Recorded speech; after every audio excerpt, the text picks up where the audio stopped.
السلام علیکم ورحمۃ اللہ۔ الحمد للہ وکفا وسلام علی من لا نبی بعد۔ اللہ مہربان کے فضل و کرم سے ہمارا آج کا سبق سورۃ التوبہ کی آیت نمبر 48، 49 اور 50 ہوگا انشاءاللہ۔ قرآن پاک کھول لیجئے۔ اعوذ باللہ من الشیطان الرجیم، بسم اللہ الرحمن الرحیم۔ لقد ابتغوا الفتنۃ، لقد یقیناً بلا شبہ، ابتغا چاہا، ابتغا یہ واو کے آگے الف ہے، اگر یہ آگے ملانا نہ ہو تو ہم پڑھتے ابتغا وو، نہ اس کو ایسے پڑھتے، یہ آگے ملتا ہی ہے اصل میں۔ لقد ابتغا الفتنۃ، یہ واو الف جو آخر پہ ہے تو اس کی جمع کی علامت ہے۔ یہ آپ کل پرسوں بھی پڑھا، کئی بار پڑھ چکے ہیں۔ چاہنا، ڈھونڈنا، ان سب نے چاہا۔ الفتنۃ، فتنہ ڈالنا۔ من قبل، اس سے پہلے، اس سے قبل۔ وقلبو، اور الٹ پلٹ کر دی۔ یہ قلبو کو دیکھیں تو واو الف جو ہے جمع کی علامت ہے، اور شروع میں وا جو ہے یہ اور قلبو جو ہے، قلبو یا قلب، اس کا روٹ ورڈ وہی ہے، قاف لام با، جو دل کا ہوتا ہے، قلب، قلوب۔ یہ آپ پیچھے بھی پڑھ چکے ہیں، اگر آپ کو یاد ہو تو میں نے بتایا تھا کہ قلب جو ہے، جو دل ہے، اس کو قلب اس لیے بھی کہتے ہیں کہ یہ الٹتا پلٹتا رہتا ہے، اس میں یہ ایک جیسا نہیں رہتا۔ جیسے ایک چیز کو آپ کا دل آپ پسند کرتا ہے، اسی چیز کو اگلے سال وہ پسند نہیں کرے گا، تو دل کی پسند بدلتی رہتی ہے۔ تو بہرحال یاد رکھنے کے لیے آپ کو بتایا۔ وقلبو، اور الٹ پلٹ کر دیے۔ لقل امورا، لقا آپ کے لیے، الامور امر کی جمع، امر امور، آپ کے لیے کئی معاملات کو الٹ پلٹ کر کے رکھ دیا۔ حتیٰ، یہاں تک کہ جا الحق، جا آ گیا، الحق حق، یہاں تک کہ حق آ گیا۔ و ظاہرہ، اور غالب ہو گیا۔ یہ بھی اگر آپ کو یاد ہو تو میں نے بتایا تھا کہ جب کوئی چیز ظاہر ہوتی ہے، نمایاں ہوتی ہے، وہ اسی وقت ظاہر ہوتی ہے جب باقی چیزوں سے اوپر ہوتی ہے۔ تو جو غالب ہوتا ہے وہ بھی اوپر ہوتا ہے۔ امر اللہ، اللہ کا امر۔ وہم، اور حالانکہ وہ کارہون، کراہت کرنے والے تھے، ناپسند کرنے والے تھے۔ با محاورہ ترجمہ دیکھیے۔ بلا شبہ، یقیناً، ان سب نے، کنہوں نے؟ منافقوں نے، ان سب نے اس سے قبل فتنہ ڈالنا چاہا اور آپ کے امور کو الٹ پلٹ کر دیا، یہاں تک کہ حق آ پہنچا، اور اللہ کا امر، اللہ کا حکم، اللہ کی بات، اللہ کا حکم غالب آ گیا، اور وہ ناپسند کرنے والے تھے۔ وَمِنْهُمْ، اور ان میں سے، وَمِنْهُمْ مَن یقول، من کوئی، یقول کہتا ہے، کوئی ایسا ہے بریکٹ میں جو کہتا ہے۔ قال، قول، اقوال، یہ سارے لفظ اردو کے بن سکتے ہیں۔ یقول لوزن، لوزن لی ولا تفتنی، یہ جو لوزن ہے، یہ کل بھی آپ نے پڑھا تھا اذن، میں نے بتایا تھا اذن کا معنی اجازت چاہنا۔ لی جو کہتا ہے مجھے اجازت دیجئے، مجھے اذن دیجئے. آیت الکرسی میں بھی آپ نے پڑھا تھا الا باذن اللہ، الا باذن ہی، اللہ کی اذن کے بغیر. ولا تفتنی، اور نہ فتنے میں ڈالیے مجھے. تفتنی کو دیکھیں تو فاتا نون موجود ہے، آگے ہے بھی یا بھی ہے، فتنہ بن سکتا ہے. الا خبردار، فی الفتنتی، فتنہ میں، ساکتو وہ گر چکے ہیں. ساکتو کو دیکھیں تو اردو میں ہم ایک لفظ ساکت بولتے ہیں، سین الف قاف توئے. ساکت کیا ہوتا ہے؟ گرنا،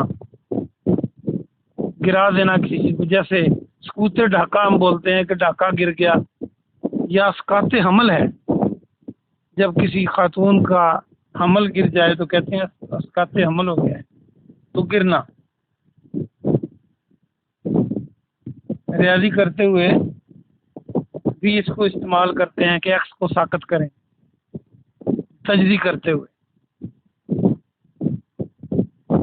وَإِنَّ، اور بے شک، جہنم، جہنم، لَمُحِیطَةٌ بِالْکَافِرِین، لام تاکید کے لیے ہے، یقیناً. محیط، محیط کیا ہوتا ہے؟ گھیرے ہوئے. ہم ریاضی میں محیط بھی نکالتے ہیں تو وہ اردا گرد نکالتے ہیں دائرے کا. تو محیط احاطہ کرنا، گھیرنا. اللہ بے شک، یقیناً جہنم کافروں کو گھیرنے والی ہے. با محاورہ ترجمہ دیکھیے، ان میں سے کوئی ایسا ہے جو کہتا ہے مجھے اجازت دیجیے. وہی جو جنگ میں نہ جانے کی بات ہو رہی ہے، تبوک کا واقعہ چل رہا ہے. اور مجھے فتنے میں نہ ڈالیے، خبردار فتنے میں وہ گر چکے ہیں. بے شک، اور بے شک جہنم کافروں کا احاطہ کیے ہوئے ہے، یا احاطہ کرنے والی ہے. ان تصب کا، اگر پہنچے تجھ کو. تصب کا جب مصیبت آیا کا لفظ آیا تھا، مصیبت تو میں نے یہ بتایا تھا پہنچنا. اس کا معنی پہنچنا اس لیے ہوتا ہے کہ مصیبت بھی پہنچتی ہے. حسنتن، کوئی نیکی، حسن کوئی اچھائی، کوئی خوشی، کوئی بھلائی. اگر آپ کو کوئی بھلائی پہنچتی ہے پیارے نبی صلی اللہ علیہ وسلم، تسوہم، ان کو بری لگتی ہے. میں نے بتایا تھا علماء سو ہوتے ہیں برے علماء، سو برائیوں کو بھی کہتے ہیں. وَإِن تُصِبْكَ، اور اگر تجھے پہنچتی ہے مصیبت یقول، کوئی مصیبت، تو وہ کہتے ہیں قد، یقیناً، اخذنا، ہم نے پکڑ لیا تھا، امرنا، اپنا امر، ہم نے تو اپنی احتیاط اختیار کر لی تھی. یہ مطلب ہے، یعنی ہم آپ کے پیچھے نہیں لگے. دیکھو آپ کو مصیبت پہنچی ہے تو ہمیں تو نہیں پہنچی. یہ منافق کہتے ہیں. من قبل، اس سے پہلے. وَيَتَوَلَّوْا، اور وہ پھرتے ہیں. یہ بھی آپ بارہا پڑھ چکے ہیں. وَيَتَوَلَّوْا ہم فارحون، اور وہ ہوتے ہیں فارحون، خوش. فرح، فرح کے معنی خوشی، فرحت، خوشی. اور فرحان وغیرہ یہ نام رکھ لیتے ہیں لوگ لڑکوں کے اور لڑکیوں کے. فرح، خوشی. با محاورہ ترجمہ دیکھیے، اگر آپ کو کوئی بھلائی پہنچتی ہے تو انہیں بری لگتی ہے، اور اگر آپ کو کوئی مصیبت پہنچتی ہے تو وہ کہتے ہیں کہ یقیناً ہم نے پکڑ لی تھی، یعنی ہم نے احتیاط پکڑ لی تھی. احتیاط کو بریکٹ میں کریں. ہم نے اپنے معاملے میں، اپنے کام میں احتیاط پکڑ لی تھی پہلے ہی سے. ہم نے پہلے ہی سے اپنے معاملے میں احتیاط پکڑ لی تھی، یعنی آپ کا ساتھ نہیں دیا. اور وہ اس حال میں پھرتے ہیں کہ وہ خوش ہوتے ہیں. 3 آیتیں پوری ہوئیں. آئیے ہم غزوہ تبوک کو دوبارہ دیکھتے ہیں. وہ ابھی غزوہ تبوک کا واقعہ اللہ سبحانہ و تعالیٰ بیان فرما رہا ہے، اور اس میں منافقین کا پیور ذکر ہے. اللہ فرماتا ہے کہ یقیناً اس سے پہلے بھی وہ فتنہ ڈالنا انہوں نے کئی بار چاہا ہے. آپ نے غزوہ احد، آپ کو یاد ہوگا، مسلمانوں کے ساتھ باہر نکلے، تقریباً 1000 لوگ تھے، 300 مڑ گئے. عبداللہ بن ابی نے جب کہا کہ یہ تو جی ہماری بات نہیں مانی گئی اور ہم تو باہر جا کے نہیں لڑتے، قافلے کے ساتھ نکل کر مسلمانوں کا حوصلہ ڈاؤن کرنے کے لیے 300 بندہ واپس کسی لشکر سے 1000 میں سے مڑ جائے تو کیا صورتحال ہوگی؟ تو پہلے بھی یہ فتنے ڈال چکے ہیں، یہ فتنہ چاہتے رہے ہیں، اور انہوں نے الٹ پلٹ کر دیا تھا آپ کے کام کو۔ وہی بات جو میں نے بتائی کہ جب 1000 کا لشکر جا رہا ہو تو لشکر میں سارے مسلمان بھی، اچھے عقیدے کے لوگ بھی برابر ایمان کے نہیں ہوتے۔ پورے لشکر میں ابو بکر، عمر و عثمان و علی یہ سارے نہیں ہوتے، اس عقیدے کے، اس مضبوط ایمان کے سارے لوگ نہیں ہوتے، ہر بندے کے ایمان میں فرق ہوتا ہے۔ تو جو نئے نئے مسلمان تھے یا جو کمزور دل تھے ان پہ برا اثر ڈلا۔ جب یہ 300 واپس ہوئے تو ساری تدبیر جو تھی، جو ایک 1000 کے حساب سے چل رہی تھی، کس قدر وہ متاثر ہوئی ہوگی اسی کا ذکر ہے۔ یہ سارے معاملات کو انہوں نے پلٹ کے رکھ دیا، لیکن پھر اللہ کا حق آ گیا اور اللہ نے اپنی بات کو غالب کر دیا۔ پھر بھی دیکھیں مسلمانوں کو باوجود ظاہری نقصان کے شکست نہیں ہوئی، اور مسلمانوں کے لوگ قیدی نہیں ہوئے۔ جنگ کو جیتا ہے تو قیدی بناتا ہے۔ پھر باوجود کہ کافروں کا پلڑا بھاری تھا، لیکن انہوں نے مدینے پہ حملہ نہیں کیا، انہوں نے وہاں فیصلہ کن لڑائی نہیں لڑی، اور یہ کہتے ہوئے کہ ہم جیت گئے میدان چھوڑ دیا، اور پیارے نبی صلی اللہ علیہ وسلم نے ان کا پیچھا بھی کیا۔ تو جو پیچھا کرتا ہے وہ شکست خوردہ نہیں ہوتا۔ تو اللہ کا حکم غالب آ گیا، اگرچہ ان کو ناپسند کرنے والے ہوں۔ وہ کب پسند کرتے ہیں کہ اللہ کا حکم غالب آئے؟ نہ کافر پسند کرتے ہیں، نہ منافق پسند کرتے ہیں۔ اور ان میں سے کوئی ایسا بھی ہے جو کہتا ہے کہ مجھے اجازت دے دیجئے، مجھے فتنے میں نہ ڈالیے۔ یہ وہی ان لوگوں کی طرف اشارہ ہے جنہوں نے کہا تھا کہ ہمیں روم میں نہ لے جائیے۔ غزوہ تبوک کی بات ہے، تو میں فتنے میں سے بچ نہیں سکوں گا رومی عورتوں کو دیکھ کر، ایک منافق نے کہا تھا، مجھے آپ وہاں لے کے ہی نہ جائیں۔ اور اس کا معنی یہ بھی ہے کہ اگر آپ مجھے کہہ رہے ہیں، اجازت نہیں دے رہے، تو مجھے گناہ ہوگا، اور یہ میں فتنے میں مجھے ڈال رہے ہیں آپ مجھے اجازت دے دیجیے۔ یہ طریقہ ان کا تھا۔ اللہ فرماتا ہے، اعلان کرتا ہے، خبردار، وہ تو فتنے میں آلریڈی گر چکے ہیں، پہلے ہی گر چکے ہیں۔ کیسے؟ منافقت سے، کیسے؟ اللہ کی مخالفت کر کے، اسلام کی مخالفت کر کے۔